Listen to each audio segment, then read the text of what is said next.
My name is Jessica Zackelman, and this is my persuasive speech on trying juveniles as adults. If you would, for just a moment, go back to a time when you were younger, when you were 10, 11, 12 years old. Of course, at this age, we don't know everything, and there are a lot of things to still be learned. However, we do have a basic understanding of the difference between right and wrong. We understand death and the repercussions if someone dies. Knowing this, on February 12, 1993, in Liverpool, England, two boys who were 10 years old, named John and Robert, killed a 2-year-old boy named James Bulger. They found him at a convenience store where he had gotten separated from his mother, lured him into the woods, and took him on a 2-mile walk where they kicked him, punched him, and repeatedly dropped him on his head. Through this 2-mile walk, when they had finally reached their destination, which was a set of train tracks, they poured paint in his eyes, threw stones and bricks at him, and finally beat him to death with a 22-pound iron bar.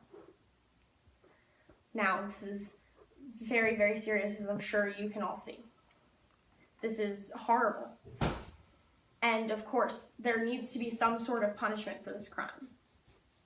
And in my opinion, when you lose the life of a 2-year-old little boy, a slap on the wrist sentence is just simply not enough. But just to show you that these two 10-year-olds had a very clear understanding of the fact that what they were doing is wrong, after they were finished this brutal murder, they moved the 2-year-old onto the tracks so that he would be hit by a train and that nobody would find out it was them. They figured we'll get away with it because they'll think he just got hit by a train and that's how he died. So obviously they showed clear intent. There was obviously planning ahead for this. There was obviously some thought through, and they knew that what they were doing is wrong because they tried to cover it up. Now you're telling me that these two 10-year-olds, even though they are technically juveniles, they committed an adult crime. And the punishment should fit this adult crime, because not only was this 2-year-old little boy affected, the entire community is affected. People don't feel safe. This poor boy's mother, I'm sure, felt guilty for the rest of her life that she ever took her eyes off of him for a second, and now she has to deal with that. All because these two boys made a very clear decision to take this little boy's life. Now, this case was in 1993, but this is still a very current issue and will continue to be an issue until we make proper changes in the juvenile justice system. Juveniles all across the U.S. are committing violent crimes. In 2010, 8% of all of the homicides were committed by or had juvenile involvement. That's 1,037 homicides in just 1 year. Juveniles that commit violent crimes are not being held accountable for their actions. They're being given slap on the wrist punishments for the crimes that they're committing. You know, they commit murder and they get out at 18, 21, 25. Is 5 or 8 years long enough for any of you guys for punishment as for a murder? If he committed the same crime, he would get life in prison. And I understand that they're younger, but that doesn't change the crime they've committed. And if they had a clear understanding of what they were doing, they should be punished accordingly.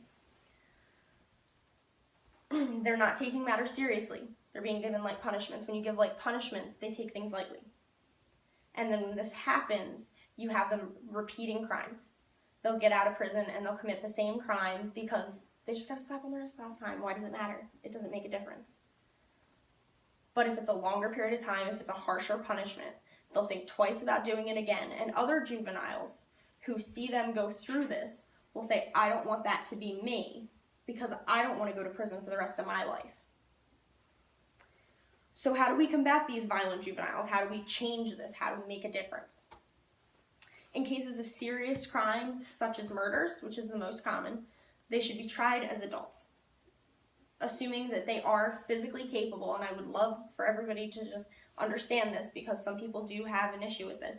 I'm not asking you to try every juvenile as an adult.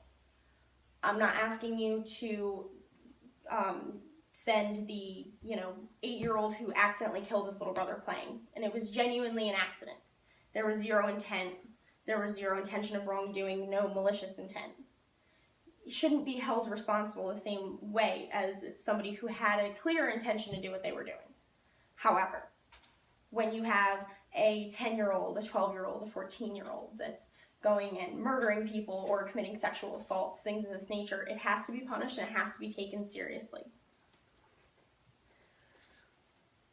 If you do this, if you follow these steps and you punish them accordingly, then juvenile crime statistics rates go down, because they see that these punishments are harsh and they say, I don't want that to be me, so they stop committing crimes in the first place. When juveniles stop committing crimes in the first place, they don't become adult offenders. If they don't become adult offenders, all the crime rates go down. And it's not just isolated to juveniles. It's everyone, because they're not growing up and continuing into that life.